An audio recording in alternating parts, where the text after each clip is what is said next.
everybody, this is Michael with Mikey Does Outdoors, and I'm out here at Lake Mackenzie here in Texas. It's a small lake. It used to be a lot deeper many years ago, but of course we're having a drought lately and it's kind of shallow, but you still come out here, you can camp, you can fish. They have lots of ATV trails, various things. It's a pretty good deal. It's only for RVs, it costs $25 a night. You get water and electric, no sewer. Um, and it's really not bad. And $5 a day personal, for day use permit as well. So it's like $30 a day for one person. And they have some other things. You can actually camp on the beach. I saw it with $5 per person. You can use tents. But it got hot here already. It's just May, middle of May, and it got over 100 yesterday. My pickup measured 102, and I have a indoor and outdoor thermometer I use at the campsite at my camper, and it measured 103 outside. And so, it is super low humidity. You got to come here and be prepared. Bring lots of water if you're going to stay out. I did a little fishing. I didn't do any catching. I got some bites. Cause I was going to get some minnows, but I got up and they have a marina here, but it doesn't open until 8 o'clock on Saturdays, which is kind of too late, I think. But if I'd have realized that, I would have gotten some frozen minnows the night before and used those, because if you can use those right, you can catch catfish pretty good.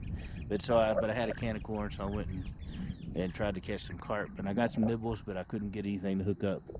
But that's what I've been doing this weekend. Well, this is my campsite. This is my trusty Jayco J-Flight SLX 195 RB, and the campsite. It's a good thing I have a camper because it got hot while I was there. Here's another look at it. You can see it has a picnic table and a grill and everything with it.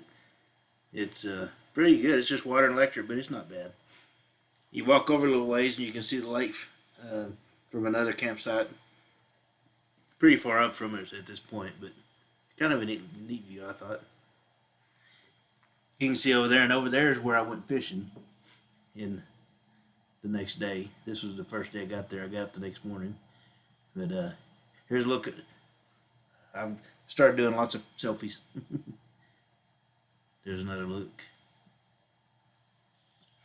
It's really a neat place, and it was quiet because there's not any, any skiing or anything like that going on. It's too low right now. There's the marina, but it doesn't open until 8 o'clock on Saturday, so get your bait the night before if you want to get up early and fish. And it used to be where the boat ramp is not even functioning as a boat ramp now. But this was where you pull through, so you go and turn around and back down the boat ramp. There's the boat ramp. It's got two dumpsters down there to keep you from just driving through. You go to the left a little bit, and you can get off of it and drive down onto the beach. And that's where I went to do my fishing. Here's where I was stopped to fish. Another view forward to the right of it a little bit. And I got there, it wasn't very many people there, nobody fishing. There I am, another selfie with me there fishing. I don't know if that's shameless or a good thing. And here I am, I got my fishing poles, I'm walking down a little ways. Didn't park super close, but it wasn't too far. It wasn't just but about probably 10 steps or so, a few steps down to you get there and you have to go down a little hill, to get to where I was set my, and it's even a little further down to the water, but if I hooked something, I had a way to get down there, and so I wasn't too concerned. And then here I am sitting there fishing, and it was just a beautiful morning. You see how calm the water was, and the sun's getting up, and that was a calm before, not really a storm, but before it turned really hot that day. But I enjoyed it the whole time, and I got some. I didn't get the bait like I wanted to use for catfish, so I had brought some corn with me, but of course I didn't realize I got the wrong kind. I got cream corn instead of whole kernel corn, but I still could put it on the hook. You use a smaller hook, and just use a regular weight in the hooks like I've always used, and throw it out there and just wait for a carp to bite. That's what I was trying to catch. Cause a buddy of mine and I in college, my roommate, he and I used to come out here and catch carp some, and we had a good time. But I just got through getting some nibbles, and I figured they might have taken my bait, so I reeled in, take a good look at it. It was, most of it was still on there, but I always sit down and add a little more to it, just as, it's better to be safe than sorry. And I was hoping to entice a fish to bite and try to run off with it. you know, even sitting there enjoying all that. It's just calm and fun. I enjoy that kind of stuff. And just sitting there. There's some geese over there on the, just over in front of me, over to the left of that. You see the top of that plateau over there, and or the cliff, whatever you want to call it. And they were carrying on quite a bit. But other than that, it was just as peaceful and quiet as it could be. Fish would jump every once in a while. That, and I'm not so sure sometimes that some of the fish are jumping for what reason, but sometimes I wonder if some of them aren't jumping because something like a turtle or something is down there chasing them, and they're just getting away. But could have been a turtle that was nibbling at my corn.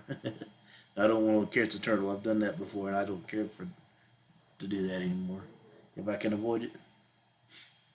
They're just trying to get food too, though. I guess eventually, if you fish enough, eventually you're going to do that. Turtle. I've never hooked a snake, thankfully, but I've heard of people doing that. And depending on what kind you get, it could be a really dangerous thing. But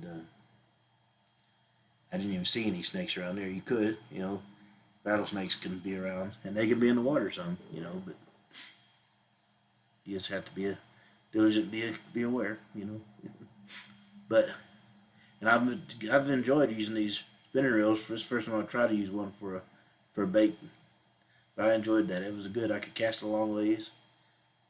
Really good to use. I didn't catch anything, unfortunately, but I will. I'll do some more.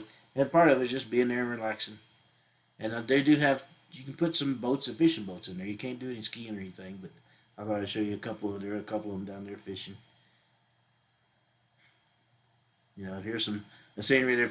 The entrance, there's a little place you can stop, and that's where these pictures are taken from. And they've had this up there for a while, and I've never gotten a picture of it, so I got this as kind of a neat look, I think. Cowboy and his horse, and they're praying. It's always good to pray, I think. And here's a look at my thermometer. Later that day, that's why I hibernated inside and took some naps and stuff, but it was 103 outside. And you can see it was 68 inside. My air conditioner in that RV works good. And even the pickup thermometer, I thought it said 102. I remembered it saying 102, but it really said 103 also. So they both said the same thing. There's some deer I saw the next morning, Sunday morning. Thought I'd put them in there. It's always fun to see wildlife. I saw a gray fox too, but it was way too quick for me to get a picture. Well, everybody, that was a look at Lake Mackenzie here in Texas, and it's not too far from the little town of Silverton, and not too terribly far from Claude as well. But and you actually, if you wanted to, you could have access from here to go see the Caprock Canyons, even Palo Duro Canyon, various things if you wanted to. It's a good place, and it's quiet relatively. You hear birds and some stuff, but it's pretty quiet. But if you like the video, please hit the like and subscribe. I'd appreciate it. Thank you.